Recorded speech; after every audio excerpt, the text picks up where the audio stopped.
यह कहानी एक प्राचीन समय की है जब पृथ्वी पर एक बहुत बड़ा जल प्रलय आने वाला था। इस समय के लोगों के बीच एक व्यक्ति था जिसे नोह कहा जाता था।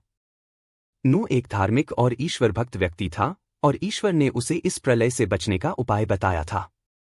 यह कहानी हमें बाइबल और कुरान में मिलती है, जहां इसे एक आस्था, विश्वास और ईश्वर के आदेश के पालन की कहानी के रूप में प्रस्तुत किया गया है। पारंपरिक पृष्ठभूमि।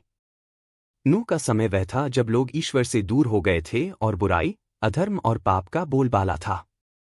हर ओर केवल हिंसा, भ्रष्टाचार और गलत काम हो रहे थे। धरती पर रहने वाले लोग न तो ईश्वर में विश्वास करते थे और न ही वे अपनी जिंदगियों में नैतिकता का पालन करते थे। इस असंयमित जीवन को देखकर ईश्वर ने निर्णय लिया कि वह पृथ्वी पर एक बड़ी आपदा भेजेगा ताकि पापियों का नाश किया जा सके और धरती को शुद्ध किया जा सके। ईश्वर का आदेश। नूह ईश्वर के प्रति अपनी निष्ठा और भक्ति के लिए प्रसिद्ध था। जब ईश्वर ने देखा कि धरती पर सब कुछ नष्ट होने वाला है, तो उसने नूह से बात की और उसे इस आपदा से बचने के लिए एक जहाज बनाने का आदेश दिया। ईश्वर ने नूह से कहा कि वह एक बड़ा जहाज बनाए जिसे आर्क कहा जाता था। यह जहाज इतनी बड़ी और मजबूत होगी कि यह जल प्रलय के दौरान तैर सकेगा और नूह और उसके परिवार को बचा सकेगा। ईश्वर ने नूह को पूरी तरह से दिशा निर्देश दिए थे कि जहाज को कैसे बनाना है। नूह को एक बड़ी नाव बनाने का आदेश दिया गया जो लकड़ी से बनी होगी और उसमें कई कक्ष होंगे ताकि नूह और उसके परिवार के सदस्य तथा अन्य जीवजंतु सुरक्षित रूप से उसमें सवार हो सकें। नूह ने इस आदेश का पालन किया और बिना किसी संदेह के जहाज बनाने का कार्य शुरू किया। निर्माण कार्य। नूह ने जहाज बनाने का कार्य शुरू किया और यह कार्य बहुत समय तक चलता रहा। जब नूह अपने परिवार के साथ जहाज बना रहा था, तब लोग उसे ताना मारते थे और उसका मजाक उड़ाते थे। वे यह मानते थे कि नूह पागल हो गया है, क्योंकि किसी को भी यह विश्वास नहीं था कि ऐसा कोई बड़ा जल प्रलय आने वाला है। नूह उन्हें ईश्वर के संदेश के बारे में समझाने की कोशिश करता रहा, लेकिन लोग उसकी बातों पर ध्यान नहीं देते थे और उसे बेवकूफ समझते थे। हालांकि नूह और उसका परिवार लगातार ईश्वर के आदेश का पालन कर रहे थे और धीरे धीरे जहाज का निर्माण पूरा हो गया। यह एक विशाल नाव थी जिसमें कई कक्ष थे और यह जल प्रलय से सुरक्षित रहने के लिए तैयार थी। जल प्रलय का आरंभ। जैसे ही जहाज बनकर तैयार हुआ, ईश्वर ने नूह को आदेश दिया कि वह अपने परिवार के साथ उस नाव में सवार हो जाए और उसमें विभिन्न प्रकार के जानवरों को भी ले आए। ईश्वर ने कहा था कि जो भी जानवर नूह के जहाज में सवार होंगे वे प्रलय से बच जाएंगे और जो नहीं होंगे उनका अंत हो जाएगा। नूह ने ईश्वर के आदेश का पालन किया और अपनी नाव में दो जानवरों को सवार किया, पुरुष और महिला दोनों, ताकि उनके प्रजनन के लिए कोई रुकावट न हो। इसके बाद ईश्वर ने जल प्रलय का आरंभ किया। आसमान से मूसलाधार बारिश शुरू हुई और धरती के नीचे से भी पानी का बहाव बढ़ गया। पानी इतनी जल्दी बढ़ा कि धरती पूरी तरह से डूब गई और हर जगह सिर्फ पानी ही पानी दिखाई देने लगा। इस जल प्रलय में सिर्फ नूह, उसका परिवार और जहाज में सवार सभी जीवजंतु बच गए। इस दौरान नूह की नाव समुद्र की लहरों पर तैरती रही और सभी अंदर सुरक्षित थे। पानी का उतरना। यह जल प्रलय बहुत दिनों तक चला। ईश्वर ने नूह को यह आश्वासन दिया था कि वह और उसके परिवार के सदस्य सुरक्षित रहेंगे। धीरे धीरे पानी का स्तर घटने लगा और कई महीनों बाद पृथ्वी पर पानी कम हुआ। नूह ने तब जहाज को एक पर्वत पर लंगर डाला। जहाज के लंगर डालने के बाद नूह ने यह देखने के लिए एक पंछी भेजा कि क्या धरती पर पानी सूख चुका है। पहले तो वह पंछी वापस आ गया, लेकिन कुछ समय बाद नूह ने फिर से पंछी भेजा और इस बार वह पंछी एक जैतून की शाखा लेकर आया, जिससे यह संकेत मिला कि अब पृथ्वी पर पानी सूख चुका है और जीवन फिर से संभव है। नई शुरुआत। पानी पूरी तरह से सूखने के बाद नूह और उसका परिवार जहाज से बाहर निकला। ईश्वर ने नूह से कहा कि अब वह और उसका परिवार पृथ्वी पर नए जीवन की शुरुआत करेंगे। नूह ने ईश्वर के प्रति कृतज्ञता व्यक्त करते हुए एक बलिदान अर्पित किया और ईश्वर ने उसे आशीर्वाद दिया। ईश्वर ने नूह से वादा किया कि अब कभी भी पृथ्वी पर इतनी बड़ी आपदा नहीं आएगी। उसने आकाश में इंद्रधनुष दिखाया, जो कि ईश्वर के वादे का प्रतीक बन गया कि वह कभी भी पृथ्वी पर जल प्रलय नहीं भेजेगा। नूह का धैर्य और विश्वास। नूह की कहानी यह बताती है कि ईश्वर के आदेश का पालन करने में विश्वास और धैर्य बहुत महत्वपूर्ण है। नूह ने न केवल कठिनाई और ताने का सामना किया, बल्कि उसने अपने विश्वास को बनाए रखा और अंततः उसे ईश्वर से आशीर्वाद मिला। यह कहानी हमें यह सिखाती है कि जब हम ईश्वर पर विश्वास रखते हैं और उनके आदेश का पालन करते हैं, तो हमें संकटों से उबरने की शक्ति मिलती है। समाप्ति। नूह का जहाज एक बहुत ही महत्वपूर्ण धार्मिक और नैतिक कथा है जो यह सिखाती है कि जब हम सच्चाई, धैर्य और ईश्वर के प्रति आस्था के साथ अपने कार्य करते हैं, तो हम किसी भी आपदा से उबर सकते हैं। यह कहानी हमें अपने विश्वास को मजबूत रखने की प्रेरणा देती है, चाहे परिस्थितियां कैसी भी हों। सैमसन और डेलीलाह, एक शिक्षा। सैमसन और डेलीलाह की कहानी बाइबल से ली गई है, जो एक प्रमुख कहानी है जिसमें शक्ति, विश्वासघात और धोखे के तत्व हैं। यह कहानी यह भी सिखाती है कि शक्ति का सही उपयोग और विश्वास के साथ धोखा न करना कितना महत्वपूर्ण है। अब इस कहानी को बिरबल के अंदाज में पेश करने की कोशिश करते हैं, जैसा कि आपने अनुरोध किया है। कहानी। एक समय की बात है जब सम्राट अकबर अपने दरबार में बिरबल की चतुराई और बुद्धिमत्ता के लिए प्रसिद्ध थे। एक दिन सम्राट ने बिरबल से एक दिलचस्प कहानी सुनाने को कहा। बिरबल ने मुस्कुराते हुए कहा, महाराज, मैं आपको एक प्राचीन कहानी सुनाता हूं, जिसे समझने पर आपको बहुत कुछ सीखने को मिलेगा। बिरबल ने कहानी शुरू की। बहुत समय पहले इज़राइल की भूमि पर एक महान योद्धा था, जिसका नाम सैमसन था। वह अपार शक्ति का मालिक था। सैमसन की ताकत ईश्वर से मिली थी और उसका बल इतना था कि वह अकेले ही पूरे सेना को हरा सकता था। सैमसन का दिल भी बहुत अच्छा था, लेकिन उसकी एक कमजोरी थी, वह अत्यधिक भावुक था। एक दिन सैमसन की मुलाकात एक खूबसूरत महिला, डेलीलाह से हुई। डेलीलाह एक चालाक और दुष्ट महिला थी। उसने सैमसन के विश्वास को जीत लिया और उसे अपने प्यार में फंसा लिया। डेलीलाह को पता चला कि सैमसन की शक्ति उसके बालों में छिपी थी। वह जानती थी कि अगर वह सैमसन के बाल काट देती है तो उसकी शक्ति समाप्त हो जाएगी। डेलीलाह ने सैमसन से यह राज पूछा, लेकिन सैमसन ने कई बार उसे जवाब नहीं दिया। आखिरकार डेलीलाह ने सैमसन से उसका राज जान ही लिया और एक रात, जब सैमसन गहरी नींद में था, उसने उसके बाल काट दिए। अब सैमसन निर्बल हो गया और डेलीलाह ने उसके खिलाफ अपने ही देश के शत्रुओं को भेज दिया। सैमसन पकड़ा गया और उसे आंखों से अंधा कर दिया गया।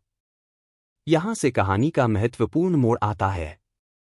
सैमसन ने अपने अंतिम समय में ईश्वर से प्रार्थना की और अपनी खोई हुई शक्ति वापस प्राप्त की। उसने शत्रुओं के खिलाफ अपनी शक्ति का इस्तेमाल किया और खुद को मुक्त कर लिया। लेकिन इसका परिणाम यह था कि उसने अपने जीवन को हमेशा के लिए खो दिया। बिरबल ने मुस्कुराते हुए कहा, महाराज, इस कहानी से हम यह सीख सकते हैं कि बहुत अधिक विश्वास और प्यार के कारण हम कभी-कभी अपनी कमजोरी को पहचान नहीं पाते। सैमसन ने डेलीलाह पर बहुत विश्वास किया, लेकिन उसे यह नहीं समझ पाया कि वह एक धोखेबाज है। इसके साथ साथ हमें यह भी समझना चाहिए कि अपनी शक्ति को समझना और उसका सही इस्तेमाल करना कितना जरूरी है। सम्राट अकबर ने ध्यान से सुनी और फिर मुस्कुराते हुए कहा, बिरबल, आपकी यह कहानी हमें सचमुच बहुत कुछ सिखाती है। कभी-कभी अपनी ताकत और कमजोरियों को समझना ही हमारी सबसे बड़ी शक्ति होती है। सीख। एक अविश्वास और धोखा। सैमसन ने डेलीलाह पर विश्वास किया, लेकिन वह धोखेबाज थी। हमें यह सीखना चाहिए कि किसी पर विश्वास करने से पहले उनकी नीयत को समझना जरूरी है। 2. शक्ति का सही उपयोग। सैमसन ने अपनी शक्ति का दुरुपयोग किया और अंत में उसे खो दिया। अपनी शक्ति का सही तरीके से उपयोग करना हमेशा आवश्यक है। 3. स्वयं की पहचान। सैमसन को अपनी कमजोरी का पता देर से चला। हमें अपनी कमजोरियों को पहचानना चाहिए और उनका सामना करना चाहिए। इस कहानी से हम यह सीखते हैं कि शक्ति का सही उपयोग, विश्वास और सतर्कता हमारे जीवन को सफल बना सकती है। एक दिन सम्राट अकबर ने अपने दरबार में सभी दरबारियों को बुलाया और कुछ सोचते हुए कहा, आज मुझे एक ऐसा सवाल पूछना है जिसका उत्तर मुझे कोई भी दे सके, वही सबसे बुद्धिमान होगा। दरबारियों में से एक ने उत्सुकता से पूछा, क्या सवाल है, महाराज? अकबर ने मुस्कुराते हुए कहा, सवाल यह है कि क्या कोई ऐसा स्थान है जहां मैं अपने मन की सारी उलझनों और परेशानियों को छोड़कर शांति और सुख पा सकता हूं? मुझे ऐसा कोई उपदेश चाहिए जो मुझे जीवन के असली सुख का अनुभव करवा सके। सभी दरबारी चुप हो गए और सोचने लगे कि इस सवाल का उत्तर क्या हो सकता है। तभी बिरबल ने खड़े होकर कहा, महाराज, मैं आपके सवाल का उत्तर दे सकता हूं। अगर आप मुझे अनुमति दें तो मैं आपको एक जगह ले चल सकता हूं जहां आपको अपने सवाल का उत्तर मिल जाएगा। अकबर ने उत्सुकता से पूछा, कहाँ है वह जगह, बिरबल? बिरबल ने कहा, महाराज, वह जगह बहुत ऊंची पहाड़ी की चोटी पर है। वहां तक पहुंचने के लिए हमें कठिन चढ़ाई करनी पड़ेगी, लेकिन वहां पहुंचकर आपको वो उपदेश मिलेगा जो आप ढूंढ रहे हैं। अकबर ने सोचा और फिर बिरबल के साथ चलने का निर्णय लिया। दोनों कुछ विश्वस्त दरबारियों के साथ उस पहाड़ की ओर चल पड़े। पहाड़ की चढ़ाई। सभी लोग पहाड़ की चढ़ाई पर थे। यह चढ़ाई बहुत कठिन थी, रास्ता घना और खतरनाक था। लेकिन बिरबल और अकबर बिना रुके चढ़ाई करते गए। कई घंटे की कठिन चढ़ाई के बाद वे पहाड़ की चोटी तक पहुंच ही गए। वहां पहुंचने के बाद बिरबल ने अकबर को एक बड़े पत्थर पर बैठने को कहा। फिर बिरबल ने कहा, महाराज, यहां तक पहुंचने के बाद अब आप ध्यान से सुनिए। यहां पर आपको जीवन का असली उपदेश मिलेगा। अकबर ने उत्सुकता से पूछा, क्या उपदेश है, बिरबल? बीरबल का उपदेश। बिरबल ने मुस्कुराते हुए कहा, महाराज, इस पहाड़ी चढ़ाई के दौरान आपने बहुत कठिनाई महसूस की और इस कठिन चढ़ाई को पार करने के बाद आप शांति और संतुष्टि महसूस कर रहे होंगे। इस अनुभव से हम यह समझ सकते हैं कि जीवन में भी कभी कभी कठिनाइयां आती हैं, लेकिन अगर हम धैर्य और साहस के साथ उनका सामना करते हैं तो अंततः हम सफलता और शांति प्राप्त कर सकते हैं। आपने देखा कि जिस समय आप इस पहाड़ की चढ़ाई कर रहे थे, उस समय हर कदम पर कठिनाई थी। लेकिन जैसे जैसे आप ऊपर बढ़ते गए, वैसे वैसे आपके भीतर एक नई ऊर्जा और आत्मविश्वास आ रहा था। इसी तरह जीवन की कठिनाइयों से जूझने पर हमें न केवल शांति मिलती है, बल्कि हम खुद को और अधिक मजबूत और समझदार महसूस करते हैं। महाराज, यह पहाड़ की चढ़ाई हमारे जीवन की चुनौतियों का प्रतीक है और चोटी पर पहुंचना, उस कठिन मार्ग को पार करने के बाद हमें जो संतुष्टि मिलती है, वही जीवन का असली सुख है। अकबर की समझ। अकबर ने ध्यान से बिरबल की बातें सुनी और फिर कहा, बिरबल, आप सच कहते हैं। यह पहाड़ की चढ़ाई मेरे जीवन के संघर्षों का प्रतीक थी और अब मुझे यह समझ में आ रहा है कि कठिनाइयों से डरकर हम कभी आगे नहीं बढ़ सकते। हमें साहस और धैर्य के साथ उन कठिनाइयों का सामना करना चाहिए, तभी हम असली शांति और सुख पा सकते हैं। बिरबल मुस्कुराए और कहा, महाराज, यही जीवन का असली उपदेश है। अगर आप हमेशा इस सत्य को याद रखें तो कोई भी चुनौती आपके मार्ग में रुकावट नहीं डाल सकती। सीख। इस कहानी से हमें यह सीखने को मिलता है कि जीवन में आने वाली कठिनाइयों को हमें साहस और धैर्य के साथ स्वीकार करना चाहिए। कठिन समय हमेशा हमें एक नई शक्ति और समझ देता है और उसे पार करने के बाद हम शांति और संतुष्टि का अनुभव करते हैं। जीवन की समस्याओं का सामना करना और उनसे सीखना ही असली सुख की ओर बढ़ने का रास्ता है। एक दिन सम्राट अकबर अपने दरबार में बैठे थे और उन्हें एक बहुत गहरी सोच में डूबा हुआ पाया। वह बहुत गंभीर दिखाई दे रहे थे और दरबारी भी कुछ न कुछ विचार करते हुए एक दूसरे से धीमे धीमे बातें कर रहे थे। तभी अकबर ने अचानक दरबार में मौजूद सभी दरबारियों से एक सवाल पूछा, क्या आप में से कोई मुझे यह बता सकता है कि किसी पापी को सही समय पर क्षमा करना सबसे अच्छा तरीका है या नहीं? दरबारियों में हलचल मच गई। कोई नहीं समझ पाया कि अकबर इस सवाल का जवाब किससे मांग रहे थे। एक दूसरे की ओर देखने के बाद अंत में बिरबल ने खड़े होकर कहा, महाराज, अगर आप अनुमति दें तो मैं आपको एक कहानी सुनाना चाहता हूं जो इस सवाल का उत्तर दे सकती है। अकबर ने सिर झुकाया और कहा, बिरबल, तुम हमेशा बुद्धिमान होते हो। कृपया अपनी कहानी सुनाओ। बीरबल की कहानी। बिरबल ने कहानी शुरू की। महाराज, यह कहानी एक समय की बात है जब यीशु मसीह अपने उपदेश दे रहे थे। एक दिन एक पापी स्त्री को पकड़कर उसके साथ बहुत बुरा व्यवहार किया गया। यह स्त्री अपने पापों के कारण बहुत शर्मिंदा थी। लोग उसे पकड़कर यीशु के पास लाए और उन्होंने कहा, हे प्रभु, इस स्त्री ने पाप किया है और हमारे नियमों के अनुसार इसे पत्थरों से मारा जाना चाहिए। तुम क्या कहते हो? यीशु शांतिपूर्वक वहां खड़े थे। उन्होंने पहले तो एक पल के लिए चुप्पी साध ली और फिर नीचे झुककर अपनी अंगुली से जमीन पर कुछ लिखा। लोग उन्हें देख रहे थे और फिर से बोले, प्रभु, हमें यह बताएं कि हमें क्या करना चाहिए। तब यीशु ने सिर उठाया और कहा, तुम में से जो बिना पाप के हो वही इस स्त्री पर पहला पत्थर फेंके। यह सुनकर सब लोग चुप हो गए। वे सब एक एक करके वहां से चले गए, क्योंकि कोई भी यह नहीं कह सकता था कि वह बिना पाप के है। अंत में सिर्फ यीशु और वह स्त्री रह गए। यीशु ने उस स्त्री से कहा, तुम भी जाओ और फिर से पाप मत करो। कहानी का संदेश। बीरबल ने मुस्कुराते हुए कहा, महाराज, इस कहानी से हम यह सीखते हैं कि जब किसी व्यक्ति ने गलती की हो तो उसे सजा देने से पहले हमें अपने दिल से सोचने की जरूरत होती है। हमें यह देखना चाहिए कि हम खुद कितने पवित्र हैं। यीशु ने पापी स्त्री को क्षमा करके यह सिखाया कि क्षमा करने में सबसे बड़ी शक्ति है। किसी के पापों को क्षमा करना उसके सुधार का रास्ता खोलता है और यह हमारे मानवता और करुणा को दर्शाता है। अकबर ने ध्यान से सुनी और फिर मुस्कुराकर कहा, बिरबल, तुम्हारी बातों से मुझे यह समझ में आया कि सच्चा न्याय केवल सजा देने में नहीं, बल्कि समझ और क्षमा में है।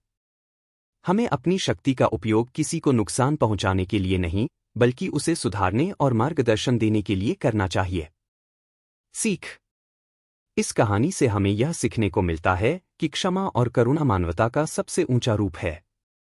दूसरों के पापों को माफ करने से न केवल हम उनकी मदद करते हैं, बल्कि हम अपनी आत्मा को भी शुद्ध करते हैं। जब हम दूसरों को क्षमा करते हैं तो हम उन्हें सुधारने का मौका देते हैं और यह हमारे जीवन में शांति और संतोष लाता है। रूथ, एस्थर, फारसी साम्राज्य की रानी, जिन्होंने अपने लोगों को बचाया। रूथ, जिन्हें बाइबल की पुस्तक एस्तेर में प्रमुख रूप से वर्णित किया गया है, फारसी साम्राज्य की एक महान रानी थी। उनकी कहानी बाइबल में शक्ति, साहस और अपने लोगों के प्रति गहरी निष्ठा का प्रतीक है। कहानी का संक्षेप।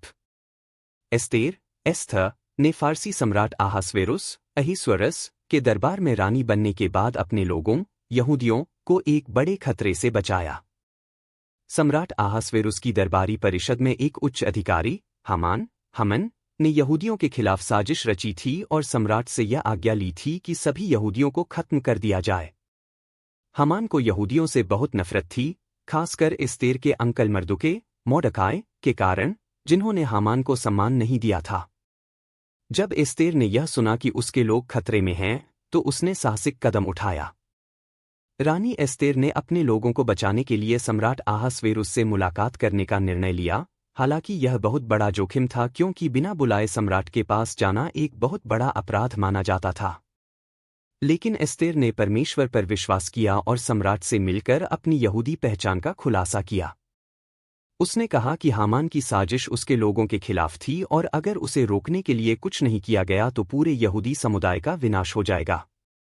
सम्राट ने एस्तेर की बातों को सुना और हामान की साजिश को नष्ट कर दिया। हामान को शाही आदेश से सजा दी गई और इसके बाद एस्तेर और मर्दुके ने यहूदियों के लिए एक नया कानून बनवाया, जिससे वे सुरक्षित हो गए। एस्तेर की साहसिकता और निष्ठा। एस्तेर की कहानी हमें यह सिखाती है कि सही समय पर साहस और नेतृत्व दिखाना कितना महत्वपूर्ण होता है। उन्होंने अपने लोगों की रक्षा के लिए अपने व्यक्तिगत खतरों और संकटों को नजरअंदाज किया। उनका यह कदम यहूदियों के लिए एक बड़ी मुक्ति का कारण बना। एस्तेर का नाम आज भी याद किया जाता है, क्योंकि उन्होंने परमेश्वर और अपने लोगों के प्रति अपनी निष्ठा से एक बड़ा संघर्ष जीता। उनकी कहानी बाइबल में एक प्रेरणादायक उदाहरण के रूप में प्रस्तुत की जाती है।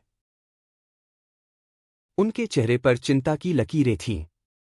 अकबर ने दरबारियों से कहा, आज मेरे मन में एक विचार आया है, लेकिन यह समस्या इतनी बड़ी है कि मैं इसका हल नहीं निकाल पा रहा हूं। सभी दरबारी हैरान हो गए। अकबर, जो हमेशा हर समस्या का हल जानते थे, आज खुद परेशानी में थे। दरबारियों ने अनुमान लगाया कि यह समस्या बड़ी होगी और वे सब शांति से अकबर की बात सुनने लगे। अकबर ने कहा, मैं सोच रहा हूं कि राज्य में कई लोग आते हैं और अपने अधिकारों के लिए मुझसे न्याय की मांग करते हैं। लेकिन कुछ मामलों में ऐसा लगता है कि मुझे सच्चाई का पता नहीं चलता। मुझे सही निर्णय लेने में कठिनाई होती है। मैं जानता हूं कि मुझे अपनी सजा और पुरस्कार देने की प्रक्रिया को और बेहतर बनाना चाहिए। यह सुनकर सभी दरबारी चुप हो गए। दरबारियों में से कोई भी यह नहीं जानता था कि अकबर की समस्या का हल क्या हो सकता है। अचानक बिरबल, जो हमेशा अकबर के विश्वासपात्र थे, खड़े हुए और उन्होंने कहा, महाराज, इस समस्या का हल शायद मेरे पास हो। यदि आप अनुमति दें तो मैं इसे हल करने का प्रयास करूं।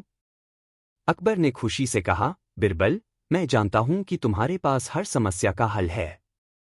तुम आओ और मुझे यह समस्या हल करके दिखाओ। बिरबल की योजना, एक नई प्रक्रिया की शुरुआत। बिरबल ने अकबर से कहा, महाराज, मुझे लगता है कि यदि हम एक नई प्रक्रिया लागू करें तो इससे न केवल न्यायपूर्ण फैसले दिए जा सकते हैं, बल्कि इससे दरबारियों और आम लोगों को भी यह संदेश मिलेगा कि आपका न्याय बिना पक्षपाती के है। बिरबल ने फिर अपनी योजना के बारे में अकबर को बताया। वह बोले, हम एक नई प्रक्रिया शुरू कर सकते हैं जिसमें प्रत्येक नागरिक को अपनी समस्या को प्रस्तुत करने से पहले एक निश्चित राशि का योगदान करना होगा। इस राशि को एक न्याय निधि के रूप में रखा जाएगा। अकबर ने आश्चर्यचकित होते हुए पूछा, लेकिन बिरबल, इससे न्याय के मामलों में कैसे सुधार होगा? बिरबल मुस्कुराए और बोले, महाराज, जब लोग अपनी समस्याओं को प्रस्तुत करेंगे और इसके लिए एक राशि देंगे, तो इसका मतलब होगा कि वे अपनी शिकायत के प्रति गंभीर हैं। इसके अलावा यह राशि न्याय के कार्यों में इस्तेमाल की जाएगी, जिससे यह सुनिश्चित होगा कि केवल सही मामलों को न्याय मिल सके। अकबर ने विचार किया और फिर बिरबल की बात मानी। उन्होंने आदेश दिया कि एक नई न्याय प्रक्रिया लागू की जाए, जिसमें शिकायतों के लिए एक न्याय निधि का गठन किया जाएगा। न्याय का नया तरीका, एक अनोखा विचार। न्याय प्रक्रिया में यह बदलाव बहुत जल्दी असर दिखाने लगा। लोग अब पहले से अधिक गंभीर होकर अपनी समस्याओं को लेकर दरबार में आ रहे थे। चूंकि उन्हें पहले न्याय निधि में योगदान देना पड़ता था, इस वजह से केवल वही लोग शिकायत करते थे जो वाकई में गंभीर थे। धीरे धीरे शिकायतों की संख्या कम हो गई और जो भी मामले सामने आए, वे जल्दी और सही तरीके से हल हो गए। एक दिन एक व्यक्ति अकबर के दरबार में आया और उसने कहा, महाराज, मेरे साथ बहुत गलत हुआ है। मैं अपने पड़ोसी से अपनी जमीन का अधिकार वापस चाहता हूं। अकबर ने उस व्यक्ति को दरबार में बुलाया और बिरबल से कहा, बिरबल, तुम्हारी न्याय प्रक्रिया ने काम करना शुरू कर दिया है, लेकिन क्या तुम इस व्यक्ति की शिकायत का सही तरीके से निपटान कर सकते हो? बिरबल ने पहले उस व्यक्ति से शिकायत के बारे में पूरी जानकारी ली। फिर उन्होंने पड़ोसी को बुलाया और दोनों के बीच बात की। अंततः बिरबल ने दोनों पक्षों को समझाया और एक सुलह करवाई, जिसमें दोनों को संतुष्ट किया गया। अकबर ने देखा कि बिरबल ने न केवल सही समाधान निकाला, बल्कि उसने दोनों पक्षों को शांतिपूर्वक समझाया और समझौता कराया। न्याय में संतुलन और सुधार। समय के साथ अकबर और बिरबल की न्याय प्रक्रिया का असर पूरे राज्य में दिखने लगा। लोग अब ज्यादा सचेत हो गए थे और न्याय की प्रक्रिया में पारदर्शिता आई। बिरबल ने यह सुनिश्चित किया कि हर मामले में निष्पक्षता हो और कोई भी व्यक्ति बिना किसी वास्तविक कारण के परेशान न हो। अकबर ने एक दिन बिरबल से कहा, बिरबल, तुमने जिस तरह से न्याय का यह नया तरीका लागू किया है, वह सच में अद्भुत है। तुमने न केवल मेरे दरबार को व्यवस्थित किया, बल्कि पूरे राज्य में एक नया विश्वास भी स्थापित किया है। मैं तुमसे बहुत प्रभावित हूं।